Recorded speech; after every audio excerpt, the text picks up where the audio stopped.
Hello friends. आज हम लोग जानने वाले हैं घटना चक्र के बारे में और घटना चक्र से हम लोग प्राचीन भारत के इतिहास के बारे में जानेंगे। तो इसे जानने से पहले आप मेरे चैनल कॉम्पिटिटिव गुल्लक को लाइक करें, सब्सक्राइब करें ताकि कोई भी नोटिफिकेशन आप तक जल्द से जल्द पहुंच सके। तो चलिए हम लोग स्टार्ट करते हैं भारत का प्राचीन इतिहास। तो यहाँ पे आप देख सकते हैं भारतीय इतिहास यानी कि प्राचीन भारत का इतिहास यहाँ पे हम लोग जानेंगे। तो इसमें सबसे पहले प्राचीन भारत के इतिहास में प्राग इतिहास आता है, यानी कि इतिहास को कई कालखंडों में बांटा गया है। तो यहाँ पे प्राग इतिहास एक होता है, प्राग इतिहास, आधे ऐतिहासिक काल और ऐतिहासिक काल। ठीक है, तो ये जो प्राग इतिहास है इसके बारे में हम लोग जानने वाले हैं। सबसे पहले यहाँ पे क्वेश्चन आता है कि आदि इतिहास और इतिहास के बीच की अवधि है जिसके लिए हमारे पास बहुत कम लिखित रिकॉर्ड है। यानी कि एक ऐसा इतिहास है जहाँ पे लिखा हुआ तो है लेकिन क्या लिखा हुआ है इसके बारे में हम लोग को जानकारी नहीं है, मतलब कि हम पढ़ ही नहीं सकते हैं।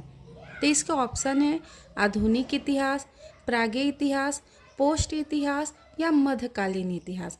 तो इसका आंसर होगा प्रागैतिहासिक इतिहास। अब इसके बारे में डिटेल से इस बॉक्स में दिया गया है।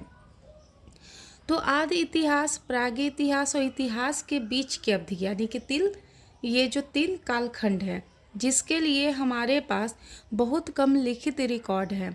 यह वह समय है जब मनुष्य ने भोजन प्राप्त करने के लिए खेती करना आरंभ कर दिया था। इसका तात्पर्य यह है कि जिस काल में लेखन कला के प्रचलन के बाद भी उपलब्ध लेख को पढ़ा या विकुतिक नहीं किया जा सका उसे आदि इतिहास कहा जाता है।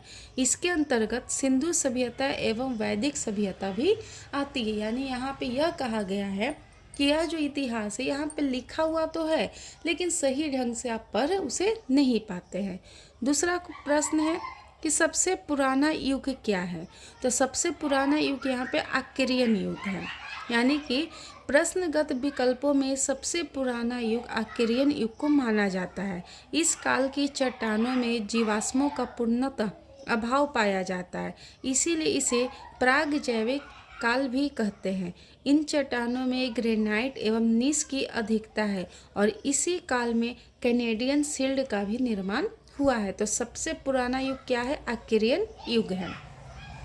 इसके बाद आता है कि भारत में पशुपालन एवं कृषि के प्राचीनतम साक्ष्य प्राप्त हुए हैं। तो कहाँ से प्राप्त हुए हैं? तो मेहरगढ़ से। कहाँ से?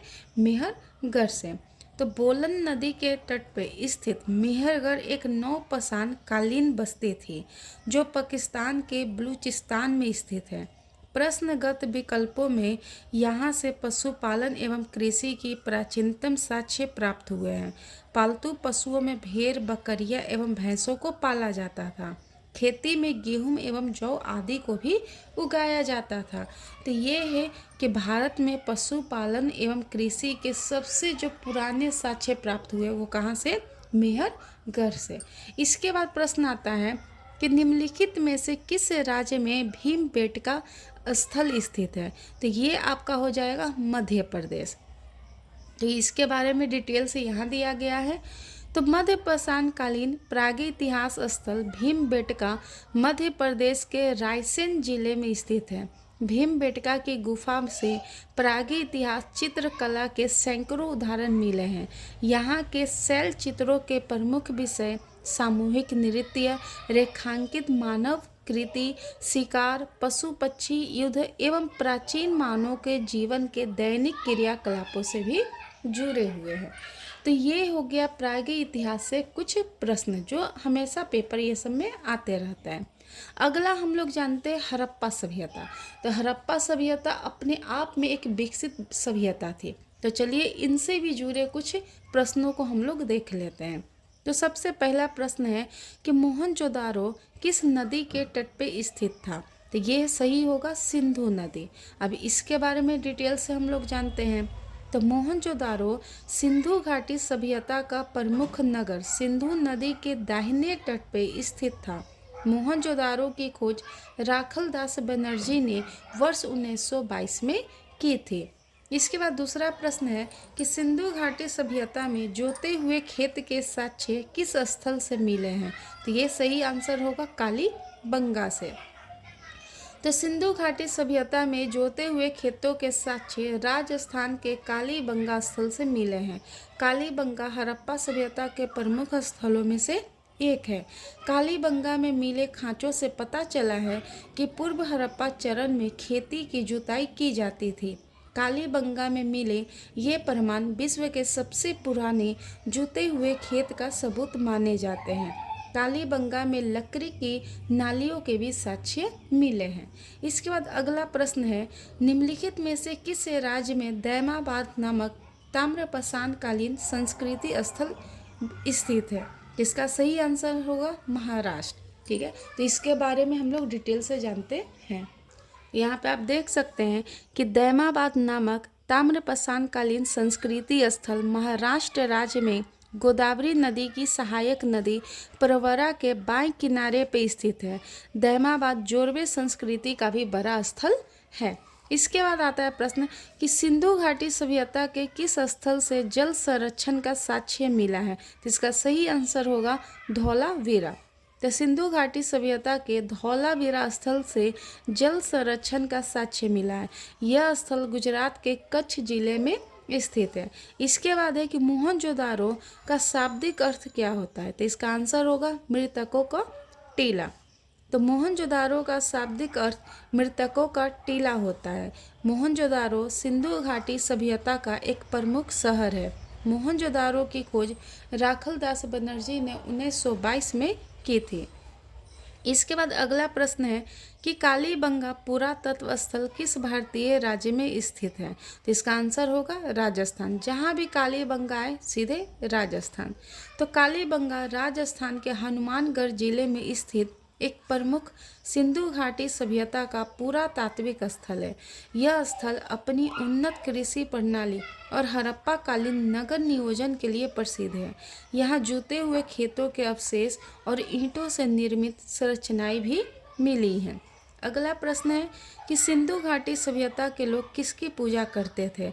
तो वो पूजा करते थे पशुपति का। तो सिंधु घाटी सभ्यता के लोग पशुपति की पूजा करते थे। यह सभ्यता कांस्य युग से ही संबंधित है।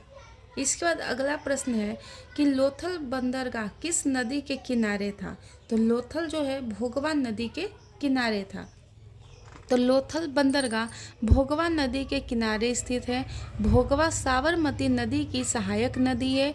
लोथल से प्राचीन काल में मोतियां, रत्नों, गहनों का व्यापार पश्चिम एशिया तथा अफ्रीका तक किया जाता था। लोथल की खोज रंगनाथ राव यानी डॉक्टर एस.आर. राव ने भी की थी। यहाँ से निम्न साक्ष्य प्राप्त हुए हैं। टेराकोटा की मूर्तियाँ, चावल की भूसी, ये सब कहाँ से मिला है? तो लोथल से मिला है। इसके बाद अगला प्रश्न है कि हड़प्पा सभ्यता की खोज किसने की थी? तो हड़प्पा सभ्यता की खोज दयाराम साहनी जी ने किया था। तो हड़प्पा सभ्यता की खोज दयाराम साहनी ने वर्ष 1921 में की थी। हड़प्पा पाकिस्तान के पंजाब प्रांत के मोंटोगोमरी जिले में रावी नदी के तट पर स्थित है। हड़प्पा की खुदाई से निम्नलिखित साक्ष्य मिले हैं: बैलगाड़ी, अन्नागार, मनुष्य के शरीर की बलुआ पत्थर की बनी मूर्तियाँ आदि।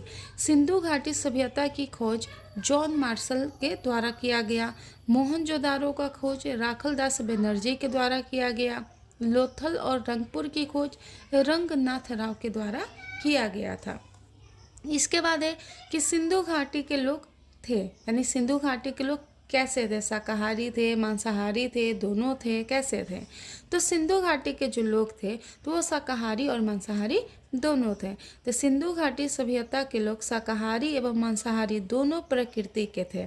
शाकाहारी भोजन के रूप में गेहूँ, जौ एवं दही आदि का सेवन करते थे और मांसाहारी भोजन के रूप में मछली आदि का सेवन करते थे। इसके बाद है कि किस शहर को मिनी हड़प्पा के नाम से जाना जाता है? तो मिनी हड़प्पा के नाम से लोथल को जाना जाता है। तो लोथल प्राचीन हड़प्पा सिंधु सभ्यता के सबसे दक्षिणी शहरों में से एक है। इसे मिनी हड़प्पा के नाम से भी जाना जाता है। यह वर्तमान गुजरात राज्य में स्थित है। इसकी प्रथम खुदाई एस.आर. राव ने की थी। इसके बाद आता है कि सिंधु घाटी सभ्यता से प्राप्त पशुपति शिल्प पे किस जानवर का अंकन नहीं है? तो सिंधु घाटी सभ्यता पे पशुपति सील पे जो अंकन नहीं है वह है गाय का। यानी अगर इनके डिटेल के बारे में अगर जाने तो यहाँ पे आप देख सकते हैं कि दिए गए विकल्पों में गाय को छोड़ के शेष सभी पशुओं जैसे हाथी, बाघ और गैंडा तथा भैंस आदि का अंकन सिंधु घाटी सभ्यताओं से प्राप्त पशुपति की मोहर यानी सील पे मिलता है, लेकिन गाय का नहीं मिलता है। इसके बाद है कि सिंधु घाटी का कौन सा एक स्थल पाकिस्तान में है। तो सिंधु घाटी का एक स्थल कौन सा है? हड़प्पा। तो हड़प्पा सिंधु घाटी का एक प्रमुख स्थल है जो कि पाकिस्तान के साहिवाल जिले यानी पंजाब प्रांत में स्थित है। इसकी खोज राय बहादुर दयाराम साहनी ने की थी, जिसमें कई स्थल है जैसे लोथल। तो लोथल भोगवान नदी के किनारे है जो अहमदाबाद यानी गुजरात में है। कालीबंगा घग्गर नदी के किनारे जो हनुमानगढ़ राजस्थान में है। आलमगीरपुर में हिंडन नदी के किनारे जो कि मेरठ में उत्तर प्रदेश में है। तो इसके बाद आप देख सकते हैं कि सिंधु सभ्यता के निम्नलिखित स्थलों में से किस स्थल में गोदी यानी कि डॉकयार्ड होने का प्रमाण मौजूद है। तो वो कहाँ है? लोथल में। तो सिंधु घाटी सभ्यता के शहरों में लोथल यानी गुजरात में गोदी यानी डॉकयार्ड का प्रमाण मौजूद है। लोथल की खोज पुरातत्वविद एस.आर. राव के निर्देशन में की गई। मोहनजोदारो की तरह लोथल का भी अर्थ है मुर्दों का टेरा और यह भोगवान नदी के निकट स्थित है। इसके बाद है कि हड़प्पा स्थल किस नदी के तट पर अवस्थित है। तो हड़प्पा जो है तो वो रावी नदी के किनारे है। तो हड़प्पा नामक पूरा स्थल सिंधु घाटी सभ्यता से संबंधित है और हड़प्पा रावी नदी के तट पर स्थित है। इसके बाद है कि सूची 1 को सूची 2 से मिलाना है। तो लोथल जो है तो लोथल आपका कहाँ है? तो लोथल है आपका गुजरात में। ठीक है, तो लोथल इसका डिटेल यहाँ पे आप देख सकते हैं। तो लोथल कहाँ है? गुजरात में। रोपर कहाँ है? पंजाब में। राखीगढ़ी कहाँ है? तो हरियाणा में। और कालीबंगा राजस्थान में। ठीक है, इसके बाद अगला प्रश्न आता है कि सिंधु घाटी के लोगों के बर्तन किससे बने होते थे। तो ये कले यानी कि चिकनी मिट्टी के बने होते थे। तो सिंधु घाटी सभ्यता के बर्तन कल यानी चिकनी मिट्टी के बने होते थे और यहाँ के कुम्हार जो थे तो वो चाक पे निर्मित इन बर्तनों पे समानतः लाल चिकनी मिट्टी का लेप लगाकर उस पर काले रंग से सुंदर चित्र भी बनाते थे। इसके बाद है कि सिंधु घाटी सभ्यता का निम्नलिखित में से कौन सा स्थान भारत में नहीं है। तो हड़प्पा जो है वो भारत में नहीं है, हड़प्पा का है पाकिस्तान में है। इसके बाद है कि कहाँ कहाँ है। तो लोथल जो है वो गुजरात में यानी भारत में। रोपर जो है जिसको रूपर के नाम से भी जानते हैं ये पंजाब है। पंजाब कहाँ? भारत वाला। बाबरकोट गुजरात यानी भारत में। हड़प्पा ये साहिवाल में जो कि पाकिस्तान में पड़ता है। इससे हड़प्पा भारत का हिस्सा नहीं है। इसके बाद है कि सिंधु घाटी सभ्यता किसमें विशिष्टता रखती थी। तो सिंधु घाटी सभ्यता का विशिष्टता नगर निर्माण योजना के लिए माना जाता है। तो सिंधु घाटी की जो खोज है राय बहादुर दयाराम साहनी ने की थी और कार्बन डेटिंग पद्धति के द्वारा सिंधु सभ्यता के तिथि लगभग 2300 से 1700 ईसा पूर्व मानी गई है। इस सभ्यता को कांस्य युग के अंतर्गत रखा जाता है और यह सभ्यता नगरीय सभ्यता थी और इस सभ्यता से प्राप्त स्थलों में कुछ को बड़े नगरों की संज्ञा मिली है जैसे कि मोहनजोदारो, हड़प्पा, धौलावीरा, राखीगढ़ी और कालीबंगा। ठीक है, और सिंधु सभ्यता के जो लोग थे नगरों तथा घरों के विन्यास के लिए ग्रिड पद्धति अपनाई तथा जल आपूर्ति एवं सीवेज का भी उचित प्रबंधन किया है। इससे यह सिद्ध होता है कि सिंधु घाटी सभ्यता जो है वह नगर निर्माण योजना में विशिष्टता रखती थी। इसके बाद है अगला प्रश्न कि मोहनजोदारो का शाब्दिक अर्थ क्या है। कि मृतकों का टीला। तो मोहनजोदारो का सिंधी भाषा में अर्थ होता है मृतकों का टीला। मोहनजोदारो वह प्रसिद्ध स्थान है जहाँ से सिंधु घाटी सभ्यता के अवशेष मिले हैं। इसकी खोज राखलदास बनर्जी ने 1922 में की थी।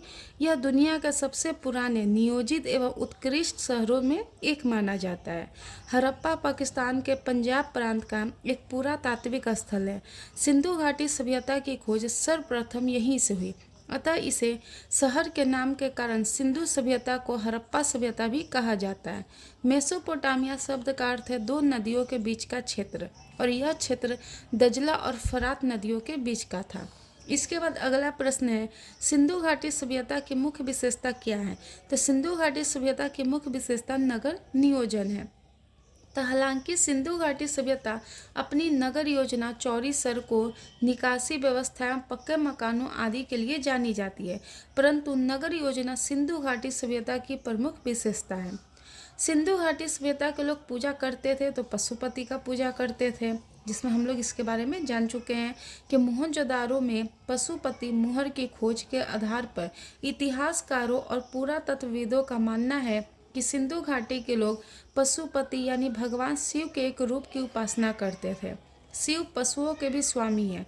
पशुपति मुहर दाईं और गैंडे और भैंसे तथा बाईं और हाथी और बाघ से घिरे योग मुद्रा में बैठे 3 मुख वाले देवता का वर्णन करती है। हड़प्पा सभ्यता के औजार एवं हथियार अधिकतर किससे बने होते थे? तो ताम्र, टीन और कांसे से बने होते थे, क्योंकि इन्हें लोहे के बारे में पता नहीं था। तो हड़प्पा सभ्यता के औजार और हथियार अधिकतर ताम्र यानी कॉपर, टीन एवं कांस्य यानी ब्रॉन्ज के बने होते थे। मोहनजोदारो में सबसे बड़ा भवन कौन सा था? तो सबसे बड़ा भवन कौन सा था? तो विशाल स्नानागार। तो प्रश्नगत विकल्पों में से मोहनजोदारो के उत्खननों में से प्राप्त सबसे बड़ा भवन का विशाल क्या है? स्नानागार है। इसके बाद है कि हड़प्पा सभ्यता संबंधित है। तो हड़प्पा सभ्यता कांस्य युग से संबंधित है। तो हड़प्पा सभ्यता कांस्य युग से संबंधित है और इस युग में तांबा और टीन को मिलाकर कांसा का निर्माण किया जाता था। इस युग की प्रमुख धातु कांसा थी और इसी कारण इसे कांस्ययुगीन सभ्यता भी कहा जाता है। वस्तुतः यह ताम्रपाषाण काली नगरीय सभ्यता थी। सिंधु घाटी सभ्यता, जिसे हड़प्पा सभ्यता के नाम से जाना जाता है, आधुनिक पूर्वोत्तर अफगानिस्तान से पाकिस्तान और उत्तर पश्चिम भारत तक फैली हुई थी। तो ये कुछ प्रश्न हड़प्पा सभ्यता से थे। अब अगला चैप्टर का नाम है महाजनपद काल। तो इससे भी प्रश्न एग्जाम में आते रहते हैं। तो महाजनपद काल में 16 महाजनपद भारत में थे। तो अंग की राजधानी कहाँ है? तो अंग की राजधानी चंपा थी। यहाँ पे कुछ महाजनपद और उनकी राजधानी दिया हुआ है जो कि एग्जाम में आता है।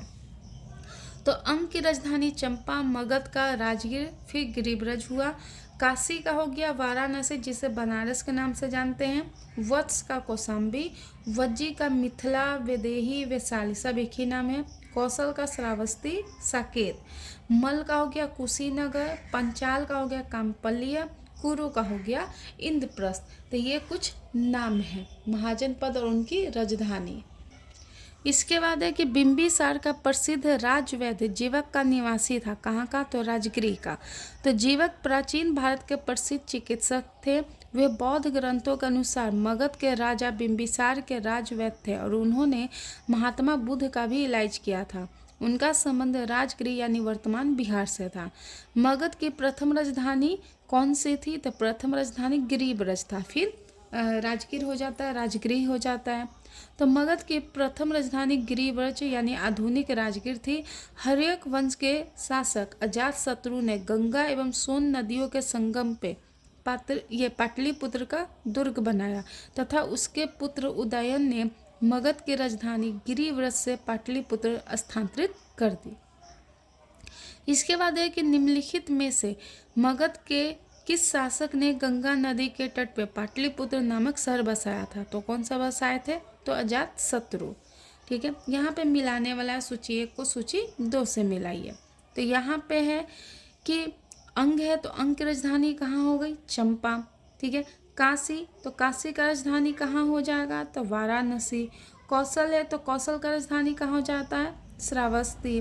ठीक है, और वत्स है तो वत्स का राजधानी कहाँ हो जाएगा आपका? तो कौशाम्बी। ठीक है, तो 6ठी शताब्दी ईसा पूर्व में गंगा नदी के घाटी में कई जनपदों का उदय हुआ। इनमें 16 प्रमुख थे जिन्हें महाजनपद कहा गया। महाजनपदों का उल्लेख बौद्ध ग्रंथ अंगुत्तर निकाय एवं जैन ग्रंथ भगवती सूत्र में मिलता है। दिए गए विकल्पों में अंग की राजधानी चंपा यानी मालिनी कहते हैं, काशी की राजधानी वाराणसी, कौशल की राजधानी श्रावस्ती जो कि उत्तर कौशल एवं साकेत दक्षिण कौशल है तथा वत्स की राजधानी कौशाम्बी थी। ठीक है। उसके बाद है कि बिंदुसार के शासन के दौरान अशांति कहाँ थी। तो बिंदुसार के शासन के दौरान अशांति कहाँ थी? तक्षशिला में। तो बौद्ध ग्रंथ दिव्यानुदान के अनुसार मौर्य सम्राट बिंदुसार के समय तक्षशिला में 2 बार विद्रोह हुआ। तक्षशिला मौर्य साम्राज्य के उत्तरापथ प्रांत की राजधानी थी। प्रथम बार सुसीम तथा दूसरी बार अशोक को विद्रोह दबाने के लिए भेजा गया और बिंदुसार सम्राट चंद्रगुप्त मौर्य का पुत्र तथा अशोक का पिता था। इसके बाद है कि पुराने लिच्छवी राज्य की राजधानी कहाँ थी। तो पुराने लिच्छवी राज्य की राजधानी वैशाली थी। तो वैशाली बुद्ध काल के प्रमुख गणराज वज्जी की राजधानी थी। यहाँ पे लिच्छवियों का शासन था। लिच्छवियों ने बुद्ध के निवास के लिए कूटाग्रशाला का निर्माण करवाया था और यहाँ का प्रसिद्ध राजा चेटक था, जिसकी पुत्री का विवाह मगध के शासक बिंबिसार से हुआ। महावीर स्वामी की माता त्रिशला जो है चेटक की बहन थी। तो यहाँ से कुछ महाजन पद के भी प्रश्न कंप्लीट हो गए। इसके बाद आता है वैदिक संस्कृति। तो वैदिक संस्कृति में आप यहाँ पहला प्रश्न देख सकते हैं कि उत्तर वैदिक काल में इंद्र का स्थान किस देवता को मिला था। तो प्रजापति, यानी उत्तर वैदिक काल में इंद्र का स्थान प्रजापति ने लिया था। और ऋग वैदिक काल में इंद्र तथा अग्नि बहुत ही महत्वपूर्ण देवता माने जाते हैं। निम्नलिखित में से कौन वन व्यवस्था में शामिल नहीं है। तो अत्यंज, यानी प्रश्नगत विकल्पों में अत्यंज जो है वन व्यवस्था में शामिल नहीं है, क्योंकि यहाँ क्षत्रिय, क्षुद्र है और वैश्य है। तो यहाँ पे क्या हो जाएगा? ब्राह्मण। अत्यंज नहीं होगा, जिसमें ब्राह्मण, क्षत्रिय और वैश्य तथा क्षुद्र शामिल था। अत्यंज यहाँ पे नहीं था। इसके बाद है कि सत्यमेव जयते किस उपनिषद से लिया गया है। तो मुंडक, यानी भारत का ध्येय वाक्य सत्यमेव जयते है। भारत सरकार ने वाराणसी के सारनाथ में स्थित अशोक के शीर्ष स्तंभ के शीर्ष भाग को राष्ट्रीय चिह्न के रूप में अंगीकृत किया। इसके नीचे फलक में देवनागरी लिपि में सत्यमेव जयते उत्कीर्ण है। इसे मुंडको उपनिषद से लिया गया है। मुंडको उपनिषद अर्थवेद का उपनिषद है। सत्यमेव जयते कहाँ से लिया गया है? तो कहाँ से लिया गया? मुंडक उपनिषद से। संग्रहित का अर्थ होता है, संग्रहित का अर्थ होता है कोषा अध्यक्ष, यानी ब्राह्मण ग्रंथों तथा यजुर्वेद की संहिताओं में राज परिषद के सदस्य के रूप में मुख्यतः 12 रत्नियों का उल्लेख मिलता है। रत्नियों की सूची में राजा के करीबी, मंत्री, विभागाध्यक्ष एवं दरबारी शामिल थे। इनमें सेनानी यानी सेनापति, संग्रहित यानी कोषाध्यक्ष, भागदूत यानी राजस्व समाहर्ता, ग्रामनी यानी ग्राम का मुखिया आदि प्रमुख थे। इन सबका प्रशासन में अत्यंत महत्वपूर्ण स्थान था। गायत्री मंत्र की रचना किसने की थी? तो विश्वामित्र ने। तो विश्वामित्र ने गायत्री मंत्र की रचना की थी और इन्हें ऋग वेद के 3 मंडल का संकलनकर्ता माना जाता है। गायत्री मंत्र का प्रथम उल्लेख ऋग्वेद के 3 मंडल में है और सामवेद में आकर गायत्री मंत्र गए हुआ। सवित्री को देवताओं की आँख भी माना जाता है। इसके बाद है कि द्वितीय बौद्ध परिषद कहाँ हुई थी। तो द्वितीय बौद्ध परिषद वैशाली में हुआ था। तो द्वितीय बौद्ध परिषद का आयोजन वैशाली में 383 ईसा पूर्व में हुआ था, जिसकी अध्यक्षता सुब्बुकामी ने की थी। उस समय का शासक शिशुनाग वंशी कालाशोक था। इस परिषद में बौद्ध धर्म को 2 भागों में यानी महासंघकी और स्थविर में बांटा गया। इसके बाद है कि द्वितीय बौद्ध सभा का आयोजन हुआ था। तो द्वितीय बौद्ध सभा का आयोजन वैशाली में हुआ था, जिसका हम लोगों ने यहाँ पे चर्चा किया है। इसके बाद है कि योग दर्शन के संस्थापक कौन थे। तो योग दर्शन के संस्थापक पतंजलि को माना जाता है। योग दर्शन 6 आस्तिक दर्शनों में से एक है। इसके संस्थापक पतंजलि मुनि हैं। इस दर्शन का प्रमुख लक्ष्य मनुष्य को वह मार्ग दिखाना है जिस पे चलकर वह जीवन के परम लक्ष्य यानी मोक्ष को प्राप्त कर सके। यह दर्शन सांख्य दर्शन का भी पूरक माना जाता है। वैदिक काल में योग दर्शन को प्रोत्साहन देने वाला कौन था। तो वैदिक काल में योग दर्शन को प्रोत्साहन देने वाला पतंजलि थे। इसके बाद है कि मान्यता के अनुसार महाभारत की लड़ाई कुरुक्षेत्र में कितने दिन तक लड़ी गई थी। तो 18 दिन, यानी मान्यता के अनुसार महाभारत की लड़ाई कुल 18 दिनों तक चली थी और महाभारत रचयिता वेद व्यास माने जाते हैं। वैदिक देवता इंद्र के देवता कौन थे। तो वर्षा एवं मेघ गर्जन, यानी कि जो इंद्र हैं वो वर्षा और मेघ गर्जन के देवता माने जाते हैं। तो ऋग्वेद में इंद्र का वर्णन सर्वाधिक प्रतापी देवता के रूप में किया जाता है, जिनके लिए लगभग 250 सूक्त यानी समर्पित है। ऋग्वैदिक काल में वह सर्वाधिक लोकप्रिय देवता थे और इंद्र को आर्यों का युद्ध यानी कि यहाँ पे आप देख सकते कि आर्यों का युद्ध नेता तथा वर्षा, आंधी एवं तूफान आदि का देवता भी माना जाता है। इंद्र को वृत्तासुर हंता यानी कि वृत्तासुर नामक राक्षस का वध करने के लिए भी माना जाता है, क्योंकि इंद्र देवता जो थे तो वह वृत्तासुर नामक राक्षस का वध किए थे। पूर्वभेद यानी इनको कीलों को भेदने वाला देवता भी माना जाता है। सोमापा यानी सोम का सबसे ज़्यादा ये सेवन करते हैं, इसलिए इन्हें सोमापा भी कहा जाता है। सतक्रति यानी 100 शक्तियों के ये स्वामी इंद्र को माना जाता है, इसीलिए इन्हें सतकर्ती भी कहा जाता है।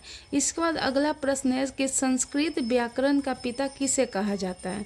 तो संस्कृत व्याकरण का जो पिता है उसे पाणिनि को कहा जाता है। तो यहाँ पे आप देख सकते हैं कि संस्कृति व्याकरण यानी जो संस्कृत व्याकरण का पिता है पाणिनि को कहा जाता है। इन्होंने अष्टाध्यायी नामक संस्कृत व्याकरण ग्रंथ लिखा, जिसमें 8 अध्याय और लगभग 4 सहस्त्र सूत्र हैं।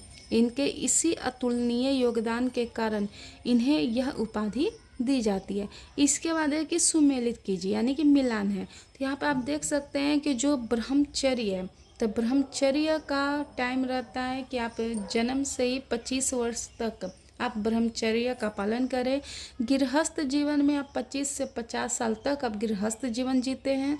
वानप्रस्थ यानी कि 50 से 75 वर्ष में आप वानप्रस्थ होते हैं। और संन्यास जो है 75 से 100 वर्ष के बीच में माना जाता है। इसके बाद है कि निम्न में से वेदों का सही कालानुक्रमिक क्रम है। तो यहाँ पे कालानुक्रमिक सही क्रम है, सबसे पहले ऋग्वेद, फिर सामवेद, यजुर्वेद और लास्ट में अथर्ववेद आता है। इसके बाद एक उपनिषदों के वेदांत के रूप में भी जाना जाता है। इनकी संख्या कितनी है, तो इनकी संख्या 108 है, यानी उपनिषद के जो वेदांत है इनकी संख्या कितना है 108। तो आर्णयक का ही विशिष्ट भाग उपनिषद है। वैदिक साहित्य के अंतिम भाग में परिणत होने के कारण इन्हें वेदांत कहते हैं और समानतः इनकी संख्या कितना है 108 है। इसके बाद फिर से सुमेलित करना है। तो वितस्ता कहाँ है, तो झेलम नदी। अस्कनी कहाँ है, चिनाब नदी। परुष्णी कहाँ है, रावी नदी। विपाशा कहाँ है, तो ब्यास नदी। इसके बाद है कि ऋग्वेद में किस पशु को अघनिया घोषित किया गया है, तो किस पशु को, गाय को, यानी कि ऋग्वेद में गाय के लिए अघनिया शब्द का प्रयोग किया गया। तो यहाँ से वैदिक सभ्यता के कुछ प्रश्न हैं। इसके बाद आते हैं बौद्ध धर्म। तो बौद्ध धर्म से भी कुछ प्रश्न हैं जो कि एग्जाम में आते रहते हैं। तो गौतम बुद्ध को किस स्थान पर ज्ञान प्राप्त हुआ था, तो बोध गया में। तो गौतम बुद्ध को ज्ञान जिसे निर्वाण कहा जाता है और बोध गया वर्तमान बिहार में पीपल वृक्ष जिसे बौद्धि वृक्ष के नीचे प्राप्त हुआ था। इस कारण यह स्थान बौद्ध धर्म के लिए पवित्रम स्थलों में से एक है। ठीक है, पवित्र स्थलों में से क्या है, एक है। और यह घटना महाभिनिष्क्रमण के बाद घटित हुई, जब उन्होंने कठोर तपस्या और ध्यान किया था बौद्ध जी ने। इसके बाद आप देख सकते हैं कि गौतम बुद्ध को ज्ञान की प्राप्ति कहाँ हुई थी, तो बोध गया में। तो गौतम बुद्ध को ज्ञान की प्राप्ति बिहार के बोध गया में निरंजना नदी के किनारे पीपल वृक्ष के नीचे हुई थी। कुशीनगर में बुद्ध को महापरिनिर्वाण की प्राप्ति हुई थी। बुद्ध चरित्र की भाषा क्या थी, तो संस्कृत, यानी बुद्ध चरित्र महाकाव्य अश्वघोष द्वारा संस्कृत में रचित है, जिसमें गौतम बुद्ध के जीवन और उनके उपदेशों का भी वर्णन किया गया है।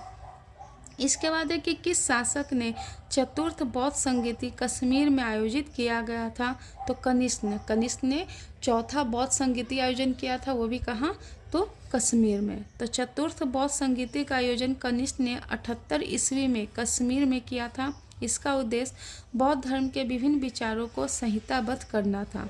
गौतम बुद्ध की मृत्यु कहाँ हुई थी, तो कुशीनगर में। गौतम बुद्ध की मृत्यु उत्तर प्रदेश के कुशीनगर जिले में हुई थी।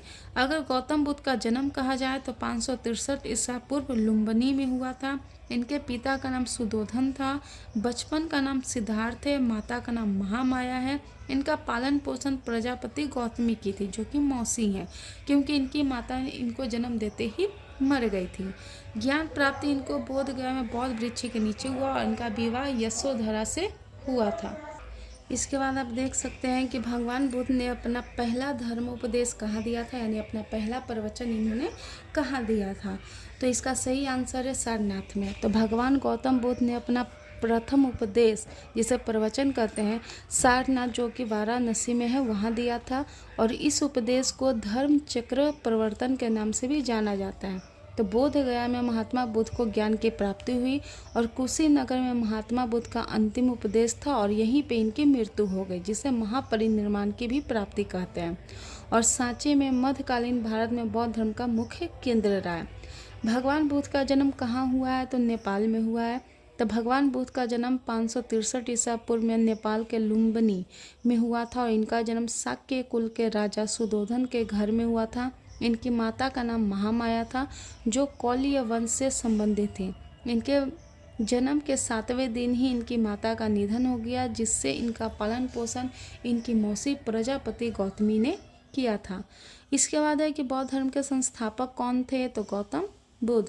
तो बौद्ध धर्म के संस्थापक गौतम बुद्ध का ही माना जाता है, जिनका जन्म 563 ईसा पूर्व में कपिल वस्तु के निकट लुम्बिनी नामक ग्राम में बैसाख पूर्णिमा के रात को हुआ था। 29 वर्ष की अवस्था में सिद्धार्थ ने महाविनिष्कर्मण अर्थात गृह त्याग किया और 35 वर्ष की अवस्था में बोध गया में ज्ञान प्राप्त किया। बौद्ध ग्रंथों में गृह त्याग से ज्ञान प्राप्त करने के बीच की इस अवधि को आर्य प्रेषणा भी कहा जाता है। सारनाथ में सर्वप्रथम बुद्ध ने अपने 5 शिष्यों को उपदेश दिया, जिसे बौद्ध ग्रंथों में धर्म चक्र प्रवर्तन भी कहते हैं।